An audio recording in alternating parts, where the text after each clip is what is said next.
সংসদ নির্বাচনে একজন হিন্দু প্রার্থীকে মনোনয়ন দিয়ে জামায়াতে ইসলামী বেশ আলোচনায় এবার এসেছে। কৃষ্ণ নন্দী, ওনার নাম, খুলনা 1 আসনে। নানা রকম মন্তব্য করে তিনি আলোচনায় থাকছেন।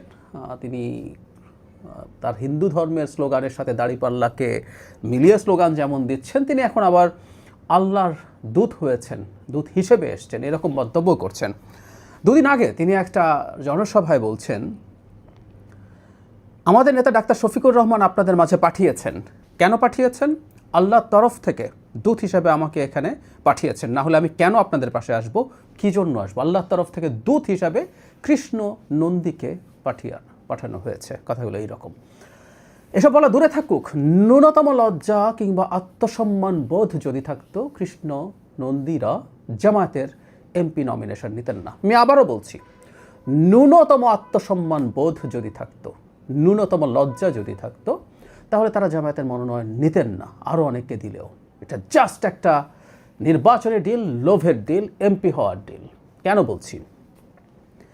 জামায়াতে ইসলামীতে অনেকবার বলেছে এগুলো, রুকন হওয়া নিয়ে প্রধান শর্তর মধ্যেই আছে আপনাকে পারফর্মিং মুসলিম হতে হবে, মুসলিম হলেই হবে না। এখন জামাতের রুকনরা কতটা পারফর্মিং মুসলিম সেটা আরেক আলোচনা। আমার এটাকে অনেকে মিসকোট করছেন, এটা নিয়ে আলাদাভাবে কথা বলবো। প্রচুর দেখা আছে, কিন্তু কাগজে যেটা লেখা আছে আমি কাগজে লেখার কথা বলছি।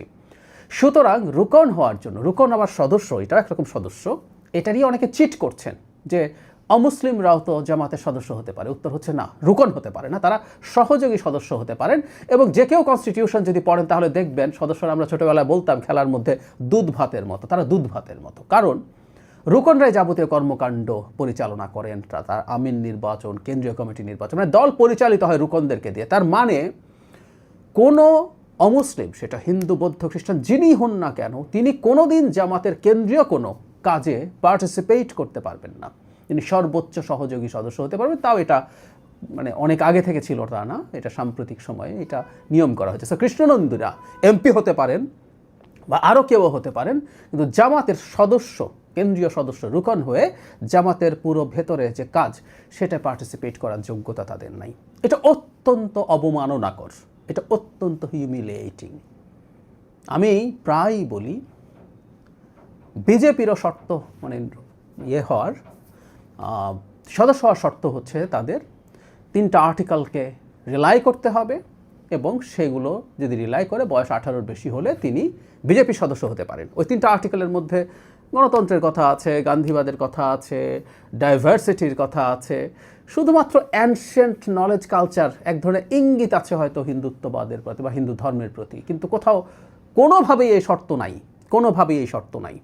বিজেপির সদস্যতা বটে, বিজেপির প্রেসিডেন্ট হওয়া টেকনিক্যালি সম্ভব, অন্তত কাগজে কলমে, হিন্দুর মানে মুসলিম বা অন্য কোনো ধর্মাবলম্বীদের ক্ষেত্রে। কিন্তু বিজেপির এই পরিস্থিতি, মানে তারা হিন্দুত্ববাদী রাজনীতি করে, কিন্তু তাদের কনস্টিটিউশন স্টিল ডেমোক্রেটিক। আর মানে জামায়াতে ইসলামীর এই ধরনের একটা ব্যবস্থা করে রেখেছে, এবং ওখানে গিয়ে আবারও বলছি, কোনো মানুষের ন্যূনতম লজ্জা এবং আত্মসম্মান বোধ থাকলে জামাতের হয়ে ইলেকশন করতেন না। কারণ তাদেরকে এখানে আমরা প্রায় বলি না, 2nd ক্লাস বা 3rd ক্লাস সিটিজেন, বাইরে গেলে সবাইকে সব রকম অধিকার দেওয়া হয় না। জামাতের কনস্টিটিউশন এই দলের অভ্যন্তরে সকল নাগরিককে, মুসলিম ছাড়া সকল নাগরিককে 2nd বা 3rd ক্লাস সিটিজেনের মতো করে রাখছে। অত্যন্ত বৈষম্যপূর্ণ। এবং এই প্রশ্ন আমাদের আসলে করা উচিত যে এই কনস্টিটিউশন কীভাবে রেখে একটা দল বাংলাদেশের রাজনীতি করতে পারে। এগুলো অসাংবিধানিক, সংবিধানের সাথে সাংঘর্ষিক। কৃষ্ণনন্দীরা বিরাট সাহস দেখে, বিরাট বুক ফুলিয়ে কথাবার্তা বলছেন যে এটা বিরাট ঘটনা ঘটে গেছে। ওই স্পিচে তিনি বলছেন সারা দুনিয়া এদিকে তাকিয়ে আছে। সামান্যতম জ্ঞান থাকলে, সামান্যতম লজ্জা থাকলে বুঝতেন মানুষ হিসাবে তাকে জামাত আসলে কোথায় রেখেছে। এই লজ্জা নিয়ে অন্তত বুক ফুলিয়ে কথা বলা দূরে থাকুক, জামাতের হয়ে ইলেকশন করতে আসতেন না।